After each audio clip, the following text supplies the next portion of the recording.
Hello. So this presentation is going to go over HCL gas detection and escape pack training. Um, so by the end of this training, you're going to know what HCL is and why it's a workplace hazard, about our HCL detection system, how to respond to an HCL alarm, and how to use the HCL escape packs. So what is HCL and why is it a hazard? HCL is the chemical symbol for hydrogen chloride. Cerex uses anhydrous HCL when making their product, and is transported to their site via tractor trailer in cylinders. Cerex is located behind PSEP. Hydrogen chloride is a toxic yellowish gas. It has a detectable odor at less than 5 parts per million. It is not flammable. It weighs more than air and collects in lower areas. How much HCL is dangerous? So the OSHA permissible exposure limit is 5 parts per million, which is about when you would start smelling it. It is immediately dangerous to life and health when it gets up to 50 parts per million. Hydrogen chloride can cause physical injury and illness. It can cause respiratory tract burns, skin burns, severe eye burns, mucous membrane burns, and delayed fatal pulmonary edema. So it's not stuff that you want to breathe in at all. Like I said, our neighboring facility, Cerex, is the one that uses HCL. So we have to conduct this training in case Cerex has a release of the gas so that we know how to handle it. And in this map here, you can see where Cerex is located compared to the Celanese facility. Cerex used to bring this gas in on a rail car, which meant that you could have a potential for a very long gas leak that could last as long as 30 minutes. They've now changed that. They now bring it on tractor trailers in smaller cylinders. So the risk of a large gas leak is very low. All the cylinders would pretty much have to leak at once to cause anything that's measurable. So Cerex has 6 HCL detection monitors located in the unloading area where they unload HCL, and they activate at 10 parts per million. So the dangerous level is 50 parts per million, and these sensors activate at 10. When the alarm activates, Cerex operators to investigate if there is a leak. If a leak is occurring, Cerex activates shutoff valve in the site alarms, and the alarm system send is 862. So if you hear the 862 alarm, that's when you want to report to your nearest gathering point. Our plant has dedicated alarms on our fence line with Cerex. Our control panel alarms at 20 parts per million, notifying our operators. The dedicated site alarm activates at 30 parts per million, and the alarm will silence when detection drops below 30 parts per million. So again, we're trying to catch it before it hits that dangerous 50 parts per million.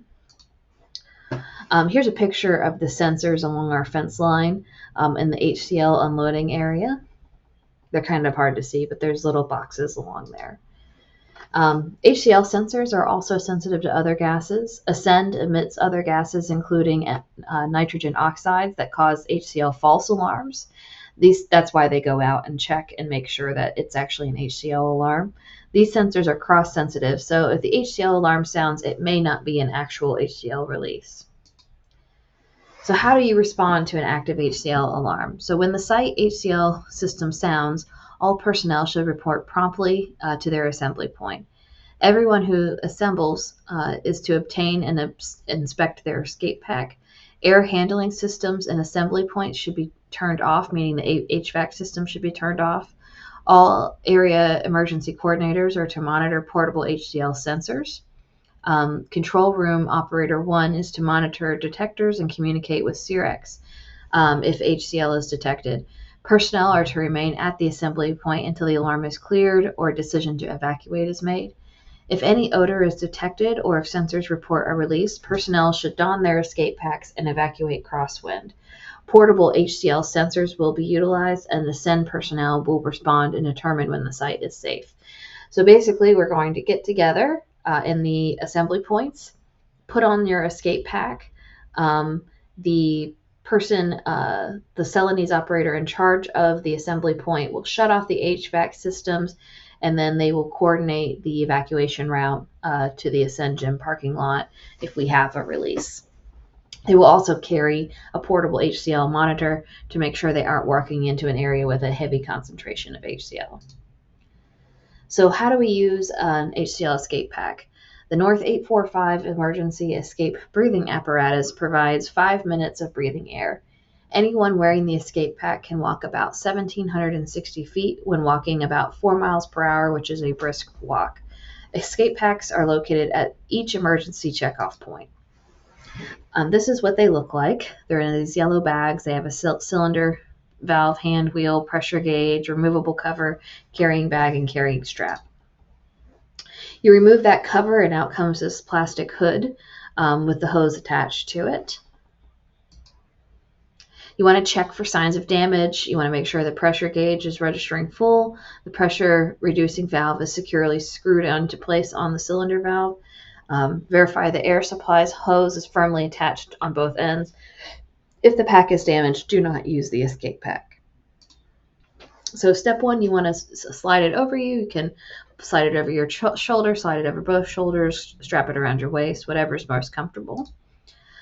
Pull down that hood and remove the, pull down the carrying bag flap and remove the plastic hood from the carrying bag. Open the cylinder valve, and so you want to do this before you put the hood on your head, so that you're not putting a plastic bag over your head with no oxygen circulating. Before you do that, you want to turn the hand wheel at least 2 full turns counterclockwise to open up airflow. Unfold the hood and pull over your head so that the hose connection is in the front. You want the hose to be by your nose and mouth. With the hood in place on your head, immediately leave the danger area. We want to walk at a rapid pace, but do not run. Once outside the building, travel crosswind. There's wind socks on top of the building to indicate direction.